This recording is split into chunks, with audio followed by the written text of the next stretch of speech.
Right, so let's continue the lecture on the controller, which is the kind of like a small brain to work on the data retrieval from the main memory, right? So when you look at this concept of parallelism, right, or the ability to do multiple things in parallel, you have multiple DRAM banks, right, where you can send the memory access to each bank, and they will independently retrieve the data for you. So you can schedule, basically, you can pick where and when do you want the data, and you can let them service in each bank to get the data's address to you in parallel. Again, this is called bank level parallelisms, right? And this is why it's good to have multiple banks so that you can send data in parallel. Then you have the concept of a DRAM row. Now we'll zoom into each bank a little bit more, because inside the DRAM, the charge are stored in the cell. Think of it as these are capacitor and the transistor, but they're too small, right? To sense whether that's a positive, like whether that's a number 1 or number 0. Is that electrons or is that no electrons? Because when there's only a few electrons inside the cell, it looks as if we never have electrons, right? So the signal is really, really small, right? To actually read them, right, what would make sense is we would amplify the signal before we can read from it, right? What does an amplifier do? So let's say you have a sound system, right, and you put amplifier in the system. What does it do? Anyone here like audiophile and you have like amplifier in your system, or like you have a headphone connected to a amplifier that connects to the device, like your iPhone or your laptop? Or anyone play musical instrument or in a band? No one?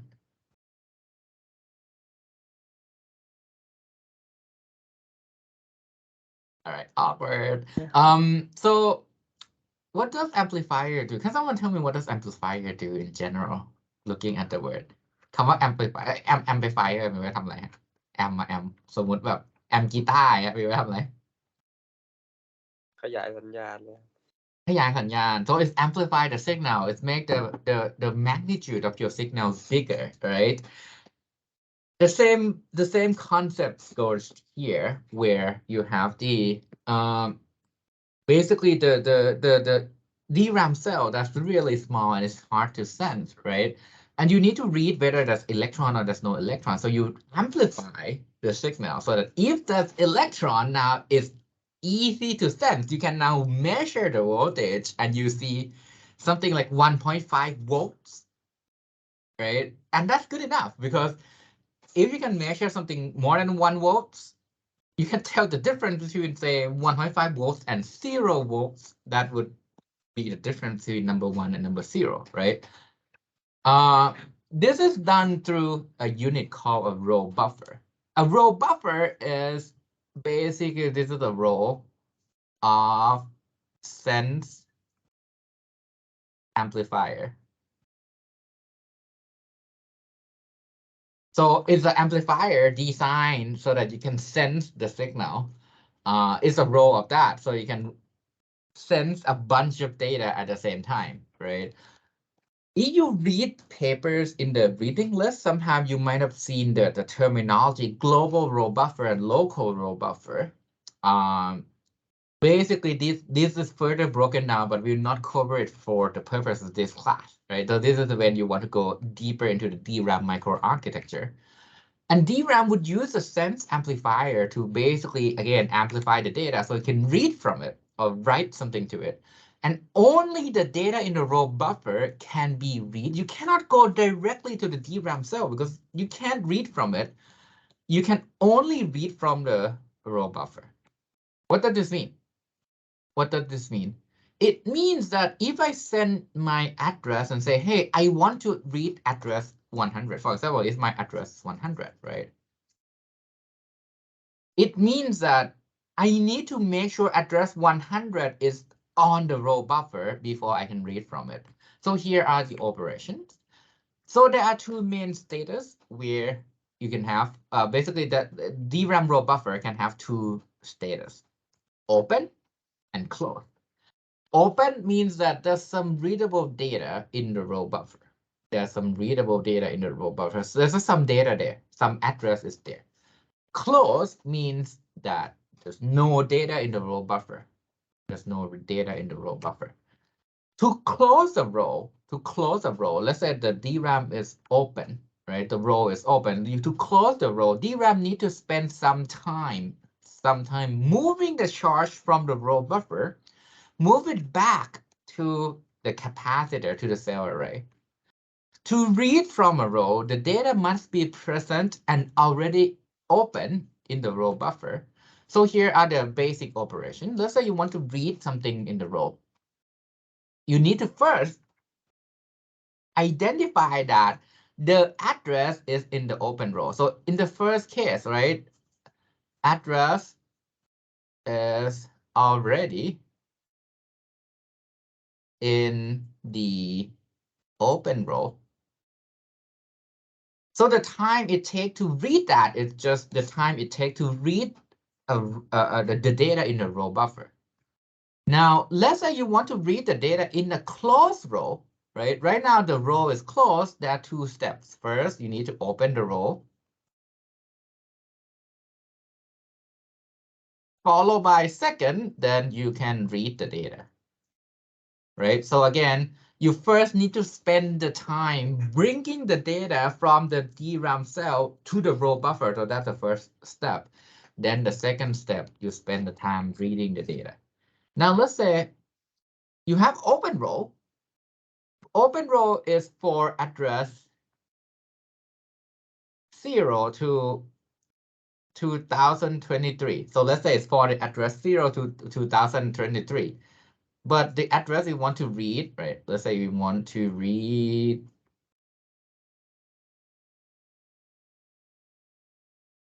address 10,000. Is 10,000 in the range between 0 and 2023? No.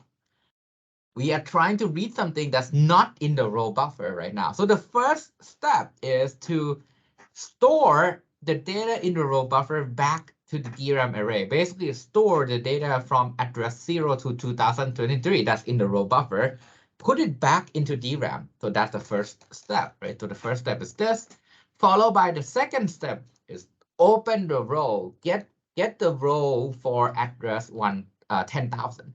Then you spend the time reading the data, right? And outside of these three cases, there are more timing that govern things. Like when you switch from reading to writing, you need to wait some time, for example. And when you send the data through the bus, you need to wait some time. So there's quite a bit of the timing involved, right? You can look at the DRAM white paper to figure out what are these timing, right? So if you're interested in more detail, feel free to let me know. Overall, in the high level, you have three cases. Case A, you want to read something already on the open row. Case B, you want to read something and the DRAM row is closed. And case number C, read something on a different row that's not open. So in this case, which one between A, B, or C, which one take the least amount of time? Can someone tell me which one take the least amount of time? A or B or C?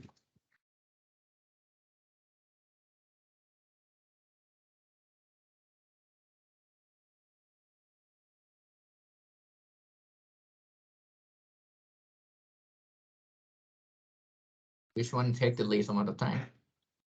A take the least amount of time, then B take a little bit more time, and C takes the most amount of time. If you're looking at the current technology, you're looking at between 10 nanosecond to something like 50 nanosecond roughly, right? About 4 to 5 times difference between A and C.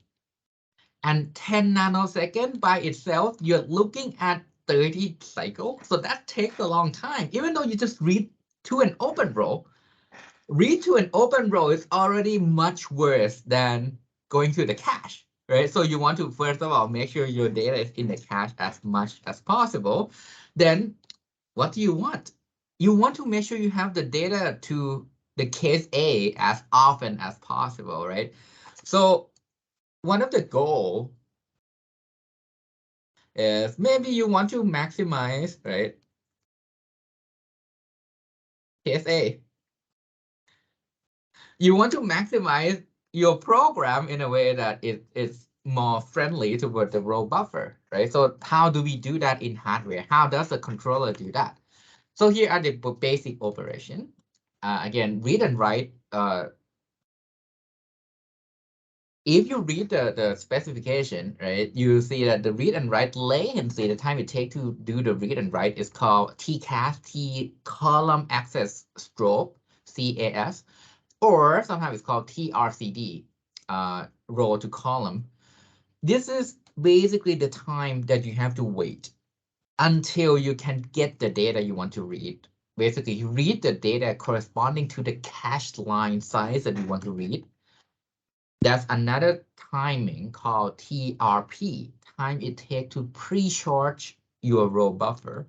This is the amount of time you have to wait to prepare the row buffer for the next row of data. Basically, this is the part where you move let's say the row is open, you need to move the old data back to the cell. That's pre-charge. Pre-charge is when you move the row buffer back to the cell so that you can open the next row. Then the activate row access stroke, TRAS, is when you need to activate by bringing the data in the DRAM cell, amplify it, put the data in the row buffer. Right, so these are the three timings. So the sequence, right? The sequence is you would pre-charge, put the things back, activate, bring the new data, and then read or write. And quick note, the pre-charge can be done preemptively. So if you have an open row, if you have an open row and you say, hey, I know that no one is I don't need this address anymore. I can pre-charge ahead of time to close the row ahead of time.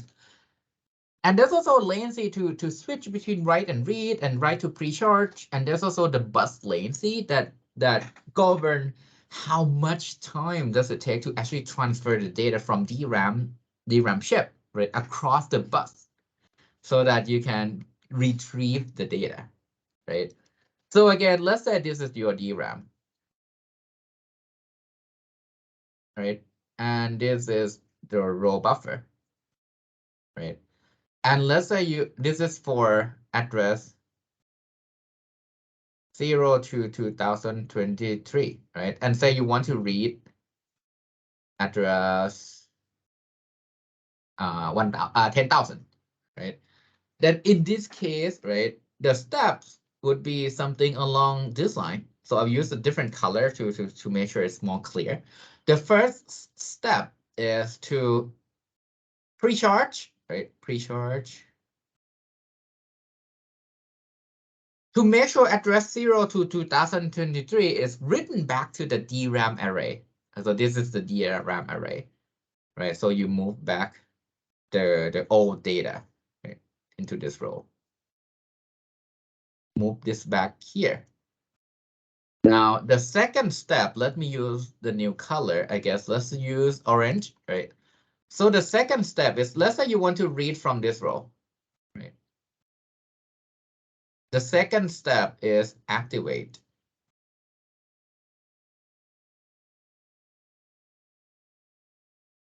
Now, the new row will be in the row buffer. And then the last step, right? The last step is, let's use the color green. So the third step is read the address. So that's basically the three steps, right? If you have to read to a row that's already open, for example, let's say the next request is address 10,100. It's likely to be on the same row. So you would just do step 3. You don't have to do step 1 and 2 because it's already there in the row buffer. All right. Any questions so far? มีคำถามไหมครับ เดี๋ยว recap ให้สั้นๆ ก็คือถ้าสมมุติผมต้องการ เข้าถึงที่ address ที่มันไม่ได้อยู่ใน row buffer อะสเต็ปแรกคือผมต้อง make sure ถ้า row buffer มันเปิดอยู่คือถ้ามัน open เราต้องเอาค่าที่มันอยู่ใน row buffer เก็บกลับเข้าไปใน DRAM ก่อนนั่นสเต็ปแรกเรียกว่า pre-charge เสร็จแล้วเราก็บอกว่าเอ้ยค่าใหม่ที่เราจะอ่านอ่ะมันอยู่สมมติอยู่ในอีก row หนึ่งเราก็จะต้อง activate มันก็คือดึงค่าที่อยู่ใน DRAM เนี่ยมาไว้ใน row buffer ตามด้วยการ read write ปกติก็คือเป็นสเต็ปสุดท้ายนะครับ and let me kind of like zoom into the DRAM cell and kind of like visualize the steps. And I need to thank my friend Dang Hyuk for providing a really nice diagram in this paper in HPCA 2015. So the paper talks about a new method to kind of like build an adaptive latency DRAM to make DRAM even faster. But in the background section, that's this figure where it tells you the operation of DRAM, right? So over here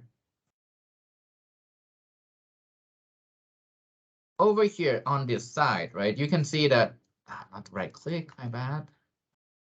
Here is a capacitor. So this is a capacitor in the DRAM cell, right? This is a capacitor in the DRAM cell. This is what we call the bit line capacitor. This is basically a shared bigger capacitor inside your DRAM. And this is a row buffer. This is a sense amplifier. This is a sense amplifier. So this is your row buffer, right? When you are trying to open the row, right? So right now the row is closed. You want to put something to the row buffer. You have two switches. There's a first switch between the cell and the bit line. Between the cell and the bit line, you have the first switch. And you have the second switch here. So the first thing you do is to close the first switch. As you can see here, you close the switch. What happened? What happened? When the two switch close and now they share the charge for the two capacitor, what happened? It's like when you have two buckets of water and you link them together, what would happen to the water? Which is the electron in this case.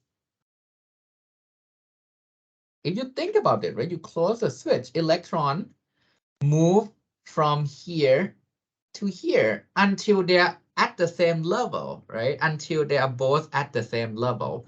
So in this case, the electron here is greater than half VDD. VDD is the maximum voltage that you can observe in DRAM, right? Half VDD is the level in which if it's greater than this half VDD, it's the number 1. If it's lower than half VDD, it's number 0. When you close the switch, you link the two together. This is exactly half VDD.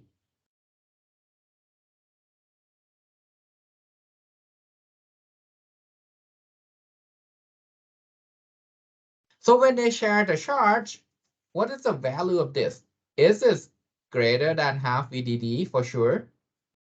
Or is it going to be lower than half VDD? Can someone give me the answer? Is it A or B? A, the value in the bit line capacitor is greater than half VDD because the electron fall into this bucket. Or is it B? It's going to be less than half VDD for some reason, which I cannot really even describe. Which one is true here? Physics. This is like normal physics. I close the switch, electron flow in from the left to the capacitor on the right. The capacitor on the right starts from half VDD, and I have more electron coming in. Then I will end up with greater than half VDD, right? I will end up with greater than half VDD. So over here, electron comes in.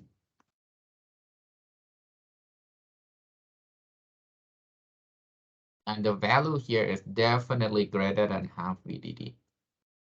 Now, the next step is I close the switch to enable the amplifier. So what does the amplifier do?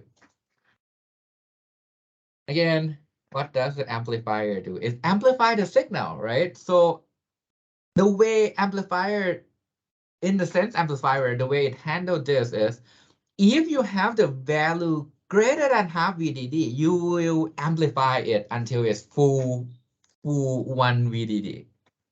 If it's lower than half VDD, you drain it out. You will drain the signal out so that the whole thing becomes 0. So when you do close the switch, right? If the value is greater than half VDD, it will amplify until the value become VDD. If it's less than half VDD, it will amplify until this becomes 0. That's when you can read and write to this bit line. Now you can see, is it greater than half or is it lower than half? Then when you are done with this step, right, you will notice that this thing will get filled up. This thing will get filled up. So you can read and write from this stage. And when this thing gets filled up, you can pre-charge. This is when you pre-charge. You charge everything back before you disconnect both switch so that this goes back to half VDD again. And you can then activate the next cell. Then you can activate the next cell. All right. Should I do this in Thai just to make sure? Anyone? Any preference? Yes, please, in Thai, please. Okay. So let me do this in Thai, right? ก็คือว่าไอ้ไดอะแกรมเนี้ยมันจะโชว์สเต็ปแต่ว่าเราจะซูมอินไปแค่หนึ่งเซลล์1 บิตอ่ะเราต้องการดูว่า1 บิตเนี่ยมันเกิดอะไรขึ้นอันนี้ตามทันใช่ไหมฮะคือที่ต่างก่อนว่าเราต้องการดูแค่1 บิตเพราะว่าทุกบิตอ่ะทุกบิตที่เราจะอ่านอ่ะมันทำงานแบบเดียวกันหมดเลยอันนี้ก่อนเนาะในแต่ละเซลล์มันจะมีอันที่เป็นสวิตช์2 ตัวหลักๆนะครับเดี๋ยวผมขอใช้เป็นเลเซอร์พอยเตอร์แล้วเนาะเพราะว่าผมวาดครบหมดแล้วมันมีสวิตช์ตัวนี้ที่ connect ระหว่างตัวเซลล์ capacitor ก็คืออันนี้เป็นค่าที่เราเก็บจริงๆใน DRAM connect กันกับเส้นสายไฟเส้นเนี้ยที่มันต่อกับเส้น amplifier คือมันเป็นไอบิตไลน์เนี่ยมันจะต่อกับ amplifier แล้วในบิตไลน์เนี่ยมันจะมีแคปาซิเตอร์ที่แชร์กันระหว่างแต่ละเซลล์ในหลายๆโรอ่ะมันจะเรียกว่าบิตไลน์แคปาซิเตอร์ซึ่งมันจะการันตีว่าไอเนี้ยต้องมีค่าครึ่งหนึ่งของ VDD ให้ได้ เวลาเราจะอ่านค่าถ้าโวลเตจของเราเกินครึ่ง VDD ก็คือเป็นค่า1ถ้ามันต่ำกว่าครึ่ง VDD ก็คือค่า0อันนี้จังตามทันกันอยู่ไหมครับเอาสเต็ปแรกก่อนดูว่าไดอะแกรมนี้แต่ละรูปเนี่ยแต่ละฟิกเกอร์มันพูดอะไรกันมีเซลล์คาปาซิเตอร์นี่เก็บใน DRAM บิตไลน์นี่คืออยู่เป็นแชร์กันนะครับเสร็จแล้วอันนี้คือ Sense Amplifier ก็คือเวลาเราจะอ่านหรือจะเขียนอะไรต้องอ่านผ่านไอ้ Sense Amplifier ตัวนี้ตามทันไหมสเต็ปแรกอันนี้คือยังไม่ได้อ่านยังไม่ได้อะไรคือเราจะต้องการ activate จะเริ่มทำการ activate ทันไหมครับทันครับ พอเรา activate เสร็จปั๊บแล้วเราอยากจะอ่านค่าคือเราแปลว่าเราต้องเอาค่าในเซลล์วิ่งเข้าไปที่ low buffer ให้ได้ซึ่งอยู่ตรงนี้ใช่ไหมสเต็ปแรกเราจะปิดสวิตช์ตัวนี้ก่อนปิดสวิตช์ตัวนี้ก็คืออิเล็กตรอนที่อยู่ในเนี้ยที่มันที่มันเกินครึ่งอยู่ตรงเนี้ยมันจะไปแชร์กับคาปาซิเตอร์ตัวนี้เพราะเราเชื่อมกันแล้วไงคืออิเล็กตรอนก็จะวิ่งจากความตักศักสูงไปความตักศักต่ำจนอะไรครับจนอะไรเหมือนน้ำอ่ะน้ำมันไหลจากที่สูงลงที่ต่ำจนระดับมันเท่ากันใช่ไหมจนศักของทั้ง2 ฝั่งอ่ะมันเท่ากันเพราะฉะนั้นตอนนี้ผมการันตีว่าอะไรได้บ้างครับผมการันตีว่าไอเนี้ยเกินครึ่ง VDD แน่ๆไอนี่ก็เกินครึ่ง VDD แน่อันนี้ยังตามทันกันอยู่เนาะ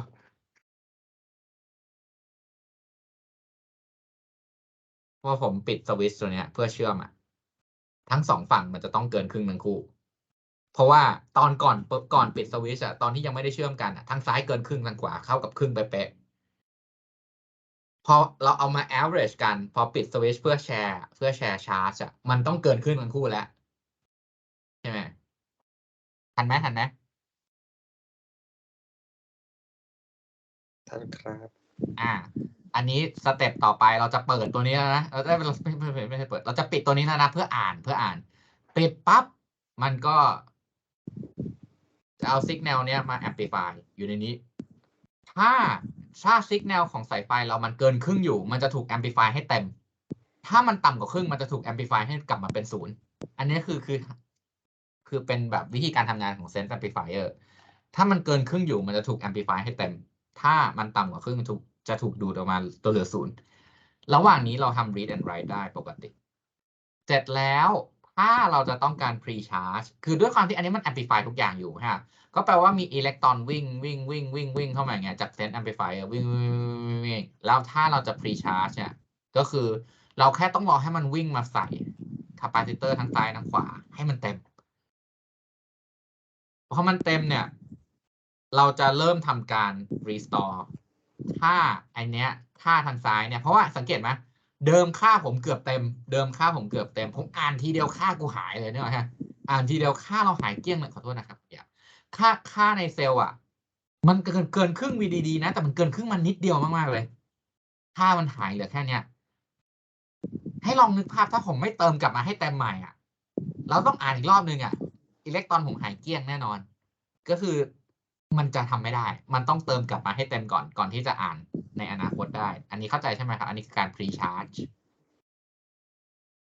อันนี้คือการ pre-charge อันนี้คือสเต็ปครึ่งแรกของการ pre-charge คือเติมทั้ง2ฝั่งให้เต็มก่อนที่เราจะ disconnect อันนี้กับอันนี้ก่อนที่เราจะ disconnect ซ้ายกับขวา disconnect อันนี้ปั๊บอันเนี้ยมันก็จะอยู่ที่เต็มไว้ก่อนแต่อันเนี้ยมันจะเชื่อมกับครึ่ง VDD ตลอดเวลาอันนี้มันจะมีไฟเลี้ยงอยู่ครึ่ง VDD เพราะฉะนั้นที่มันเต็มอยู่มันจะถูกเดรนออกไปจนมันกลายเป็นครึ่ง VDD เหมือนเดิมก็คือ half VDD พอเราอยู่ในสเตตัสนี้เราก็อ่านค่าได้ใหม่แล้วเข้าใจไหมครับ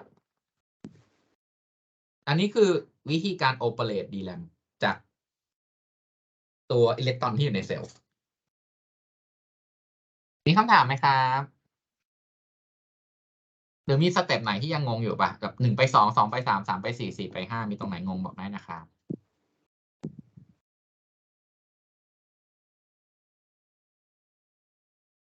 งงไหมไม่งงไปต่อนะไปต่อแล้วนะ ครับ Okay, so let's move on now that it's much more clear and I had a chance to explain this in Thai as well. Okay, so the first thing we need to consider is there's a locality in being able to go to the row buffer many times, right? So basically, if you access the data in the open row, it's faster because you do not have to pre-charge. You don't have to activate. Right? The only thing you have to do is just send the read and write signal. Right? This is called a row buffer hit. Row buffer hit is when you read to the same row. If you go to a different row, sometimes you have to activate. Sometimes you have to activate and pre-charge. Right? This is called a row buffer miss. So this is called row buffer miss.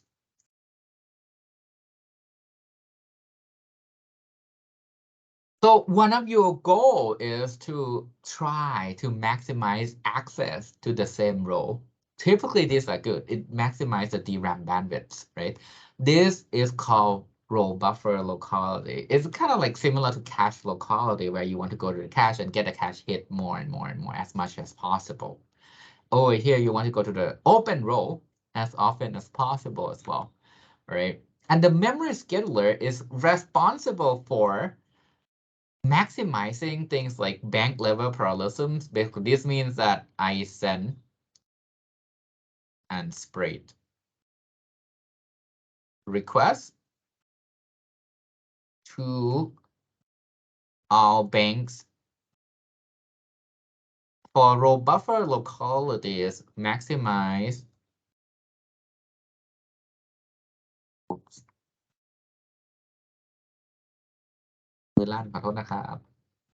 maximize row buffer hits.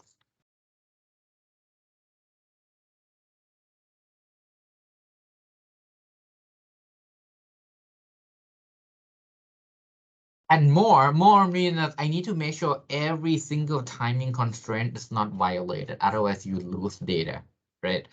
And here is the structure of the controller. So let's say you have a multiprocessor. You have core 1, core 2, core 3, and core 4 running each of them running different application. The yellow application, the blue application, the red application, and the gray application. Each one of these programs can load the data, right? By load, I mean, I send a request to DRAM saying, hey, I want the data at this address. I want the data at this address.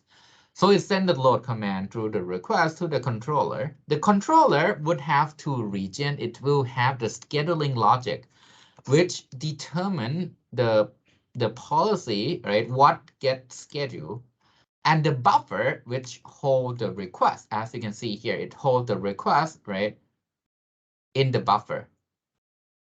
And because you have multiple processor, and you also have the load store unit, right? So in reality, what happens is all this core would send a bunch of requests to the scheduler, the controller basically, and there'll be a bunch of requests in the request buffer. In here, the job of the scheduler is to make sure it figure out which one of these requests should be serviced first. For example, one policy can be something like I just send the oldest request to DRAM, right, to get the data back to the core that requests the data. But again, because our core, as you can see here, is content, right? It wants this off-chip bandwidth so that you can service all these requests to DRAM. You have applications that are killing each other performance because it uses DRAM. And the scheduler can help mitigate the problem by certain techniques. For example, right? With all the timing constraint, the number of incoming requests, number of banks, number of the scheduler have generally these basic goals. You can try to maximize the row buffer hits. This is basically the FCFS policy, first ready, first come, first serve policy. And then you can try to make sure that application like running on all the processor progress fairly. So there's a bunch of papers that talk about this. One of them is STFM paper. The citation and the reference available in the class paper list, the reading list. So if you're interested, feel free to check them out. And you want to also make sure the DRAM timing is satisfied, right? Otherwise, DRAM cannot properly function. So let's first talk about this policy FRCFS. This is basically the policy that you will likely see in modern processor. So if you have the modern processor like an Intel CPU, you are likely to be working with this policy. It's called first ready, first come, first serve. And then the reason why it's called first ready, it has some historical inaccuracy. Like basically, it's actually happened because at the time they were called first ready, but the other basically when we use the word FR, it's more like first row hit, right? First row hit. So the idea is, well, if you have a bunch of requests in the buffer, so this is assumption, right?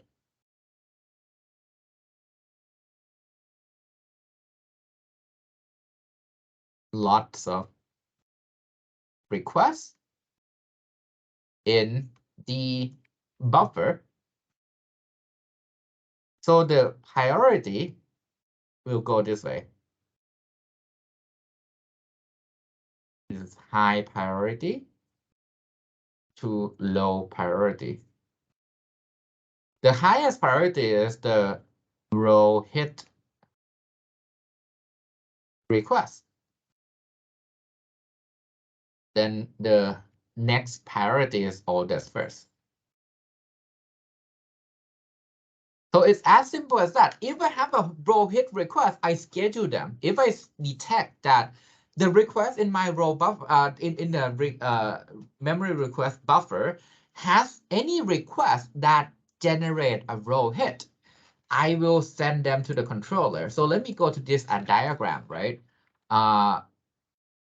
So let's say this is going to row, my bad, I need to use a pen. Row A is going to row B, is going to row B, is going to row C, is going to row D, is going to row E, This is going to row B. This is going to row F, right? And this is going to row A. And let's call these requests, right? Let's call these requests this way. I guess this is orange.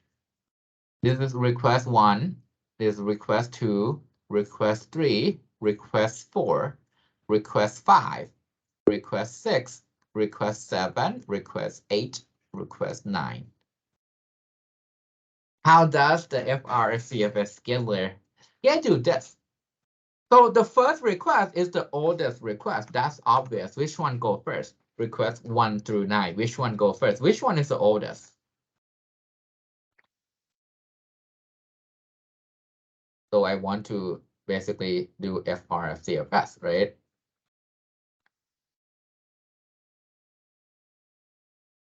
The first request is I service request 1. Now row A is open. If row A is open, which requests are going to row A? Can someone tell me which requests are going to row A given this particular status right now? Is it request number 2, 3, 4, 5, 6, 7, 8, or 9 that are going to row A? Again, we just open row A. So FRFCFS will aggressively look for a request that go to row A. Right now, which one goes to row A?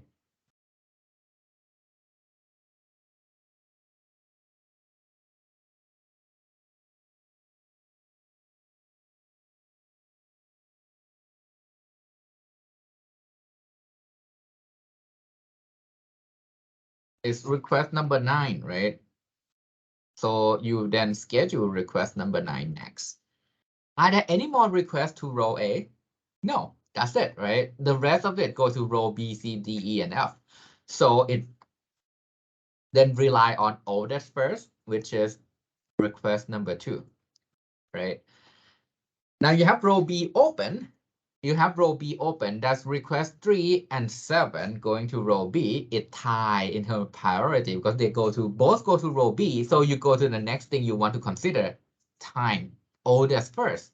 So you then schedule row number request number 3 followed by request number 7, right? And now you're done with row B. So the next oldest request, right, is request 4.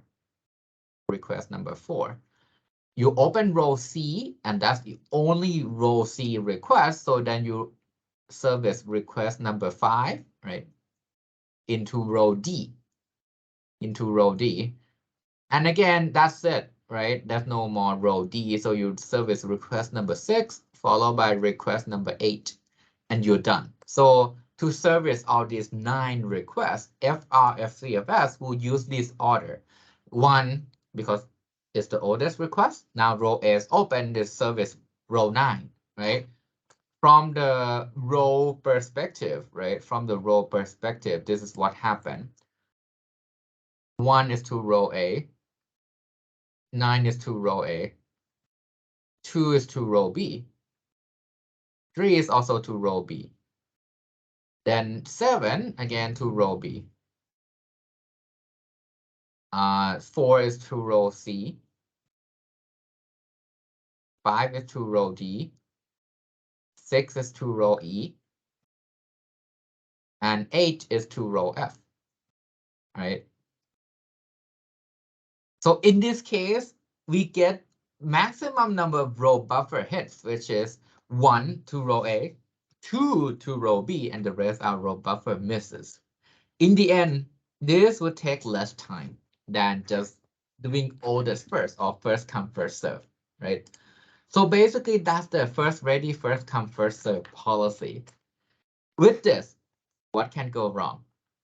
So obviously the benefit, right? This is maximizing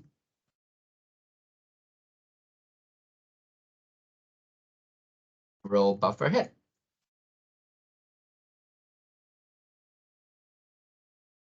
Downside, what if I have 2 applications that look like this? App 1, go to row A, then row A, then row A again for like 2,000 times.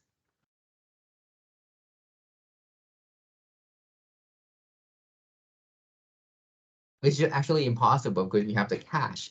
There are ways you can think about this. If you think about it, it roughly will go to row A about 200 times otherwise, and the rest of it will be in the cache. But let's just, for the sake of giving example, application A, 1 always send requests to the same row. Application 2 send request to row B, then row C, then row D, right? The problem is if you run both applications at the same time, application 2 will get denial of service. It never gets scheduled because I have requests from application 1 to row A all the time. So application 1 gets service all the time, which is bad, right? So usually FRCFS that you have in your CPU will have some cap that say, hey, if this request has been waiting for longer than a certain amount of time, that gets the highest priority. So to ensure some fairness, right? Blindly prioritizing row hit requests can lead to unfairness, as I showed earlier, right? One application has lots of row hits, which gets more priority than the other application that has no row hits, right? So the solution, there's been multiple previous work as well to consider basically each application progress, and row hit request does not always mean it's a critical request. What's stalling the pipeline? If you go back to the CPU, what's stalling the pipeline? That's the critical request. It doesn't have to be load instruction, right? So the solution is also, you also want to consider what actually makes the application faster, right? What request is more likely to stall the pipeline? What request will likely generate more dependency, and what requests are more important from the system point of view?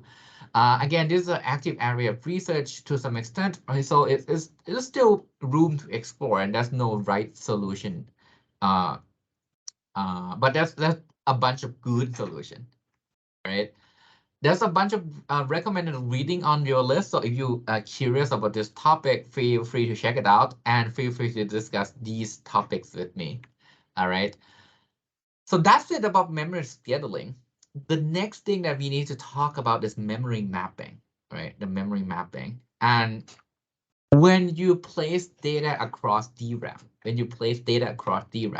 it can go to one of the channel and bank and rank, right? So there must be a way to systematically store all the data across the DRAM structure, right? This is called memory mapping. And because you design the hardware and you design the system, right? We are engineer after all. So we can map, right? We can provide our own mapping depending on the policy and what we want, right? And there are different type of mapping, because where the way you interleave the data, depending on the program and how you write the program, you go through the data differently, because again, the goal, right? First goal, increase bank level parallelisms, which means that I spread out requests,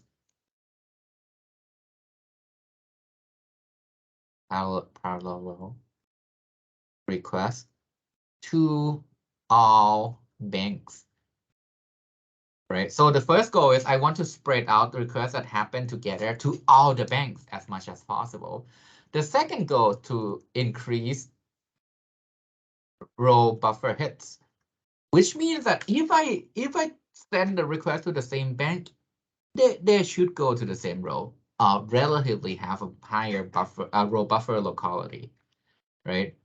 So there are two main methods usually that we talk about in literature, which is cache block interleaving and bank interleaving.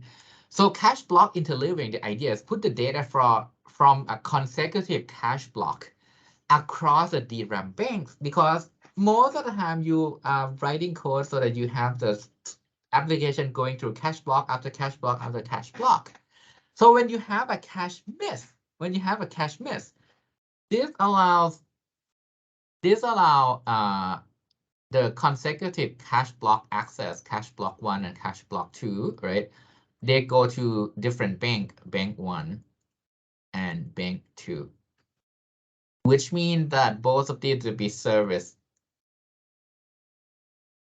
in parallel. Right, so this is the idea of cache block interleaving. When you write an application that go through your array, and they are followed like A0, A1, A2, A3, A4, A5, A6, A7, right? If you write the application that way, you will have the access to cache block 1, followed by the cache block 2 and cache block 3, and so on and so forth. The goal here is to put them on different banks. Right. The benefit is if you have sequential access, they're likely to be parallelized, right? So you get a lot more memory level parallelism. So that's our policy. The second policy is row interleaving. When you have sequential data access on consecutive row, you want to make sure the data is mapped so that they are going to consecutive row across multiple banks, right? So the benefit is now, if you go to the same row, if you are within this 2024 bytes region, typically the size of the row buffer is 2K or 4K. If you're in that region, you get row hit, right? But then the bank bits will follow right after that. So if you get a row miss to a nearby address, it would then go to a different bank. So access to consecutive cache block are serviced in a pipeline manner, going to the same row. So consecutive cache block in this case will go to the same row. But once you move to the next row, they are in the different bank. So in the end, you get better parallelism that way, right? So that's the row interleaving. What else can we do? Basically, you can, because you own the hardware design and you own the software design, right? You can place the channel bits, bank bits, and row bit anywhere in your physical address. And you can use the combination of bits to further spread out the DRAM access. Basically, your goal is to make sure that if I send parallel access, they should all go to different banks and not clutter in the same bank, because that would be slower, right? You can also partition DRAM by making sure the application 1 only occupy bank 0 to 3, application 2 occupy bank 4 to 5, application 3 occupy bank 6 to 7. When we did the technique called page coloring, where the OS can map the applications and the address in the virtual address and make sure that some of the physical address is mapped to the certain bank. So this can be done. This is like a hardware software co-design thing where you use page coloring to make sure that bank bits are mapped in this way. All right. So let's put everything together. So assume the following timing. You have 2 channels, 8 bank, 2 ranks, 4 kilobyte row size, and we use FR, FCFS. Timing is 10 for TRCD, 10 TRAS, and 10 RP. So pre-charge take 10 cycle. Activate take 10 cycle. Access take 10 cycle, and basically just forget about cache line interleaving for now. Let's forget about this. But at cycle 0, so at cycle 0, you have the first request, which is a read to address 1. Then you have another read at cycle 1 to address 1000, right? And then another read at cycle 2 to address 1001. And then in the cycle number 10, you have a read to address 101, followed by cycle 12, a write to 701, followed by cycle 50, you have the write to 1701 for the address. Quick note, these are all hexadecimal number. So if this is row A, this is definitely not row A. All right. My question is, how much time does it take? So before we take a break, right? So if you're watching on YouTube and doing the review for this class, this will be the end of this section. Not this lecture, but this section. So I'll stop the video for now. This will be the practice we'll do a break right now. And once you're back from the break, I'll ask you the answer to these questions. All right. So let's do a quick break. Let's do a 10 minutes break, and we'll be back around 11 o'clock. All right.